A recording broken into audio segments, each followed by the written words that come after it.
Donc voilà, l'environnement est souvent lié au social et vice-versa d'ailleurs. Noël est un moment de rassemblement et de solidarité. On en parlera avec notre invité, Janice Lopez, juste après, pour le moment interview.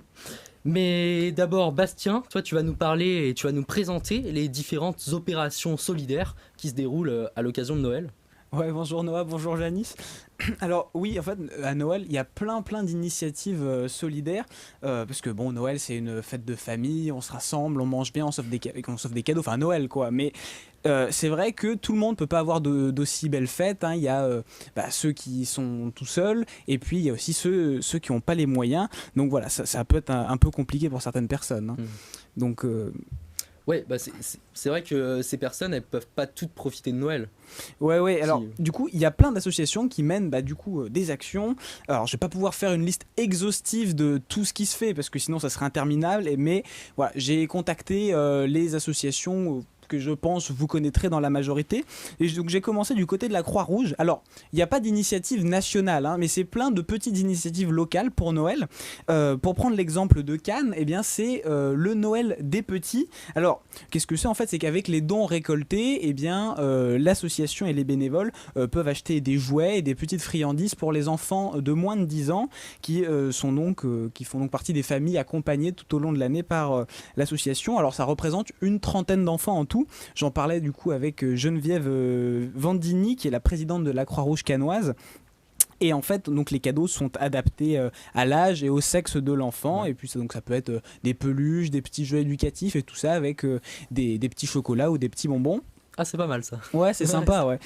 Et donc plus largement aussi, il y a plein de repas de Noël qui sont organisés donc, partout en France, hein. Je vais prendre deux exemples sur Paris. Il y a l'Armée du Salut qui organise tous les ans son repas au Palais de la Femme, donc c'est dans le 11e arrondissement, avec plusieurs dizaines de personnes qui sont invitées et qui sont donc des personnes habituées à venir aux distributions de l'Armée du Salut.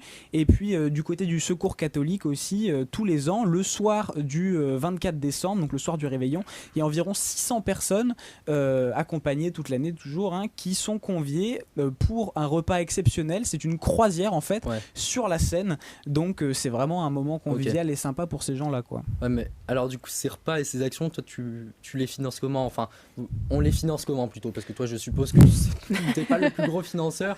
Ouais, est-ce que tu peux me répondre à cette question? Parce que c'est vrai qu'on peut se poser... Ouais, alors c'est sûr que c'est clairement pas moi qui vais financer, en tout cas tout ça, je peux participer. Alors, mais excuse-moi Bastien, il paraît que tu parles un peu trop proche du micro. Mais... Il paraît que je parle un peu trop... Donc oui. Donc c'est pas moi qui vais tout financer, mais il y a plein de campagnes de dons en fait sur cette période. Donc pour revenir à l'Armée du Salut que j'évoquais précédemment, c'est l'opération dite des marmites de Noël qui se déroule jusqu'au 24 décembre. Donc les bénévoles espèrent récolter environ 150 000 €, donc ce qui permettrait donc de financer ces actions de Noël et des actions tout au long de l'année. La Fondation Abbé Pierre de son côté a choisi de vendre des cartes de vœux, donc qu'ils soient physiques ou électroniques, qui peuvent être personnalisables pour des particuliers, des associations, des entreprises.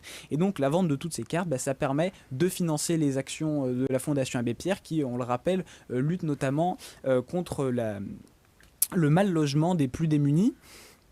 Et puis je voulais aussi vous parler des Restos du Cœur qui ont cette action qui est du coup la nationale, qui est l'action dite des paquets cadeaux.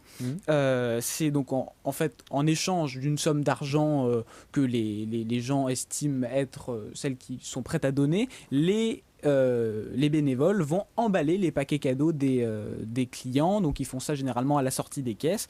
Et donc ça, c'est chaque année il y a environ 300 opérations de ce type qui se montent partout en France, et ça rapporte, comme vous voyez ici, près d'1 million d'euros à l'association. Donc c'est quand même considérable.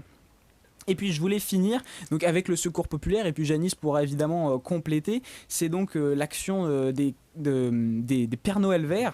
Donc l'objectif, c'est de mener dans toute la France, mais aussi en Europe et dans le monde, avec un réseau partenaire, des actions solidaires pour que Noël n'oublie personne. Donc les activités, ça permet de récolter des dons financiers, des jouets neufs, des produits de fête, pour proposer donc des cadeaux, des colis alimentaires de fête, des spectacles, des sorties, des repas au restaurant, etc. Mais après, je suis sûr que vous pourrez développer beaucoup mieux que moi. Non, en fait, moi, je suis en train de me rendre compte que je me suis habillé en Père Noël vert. Du moins, tu seras un bon Père Noël. Je vais peut-être te recruter. Désolé, ouais.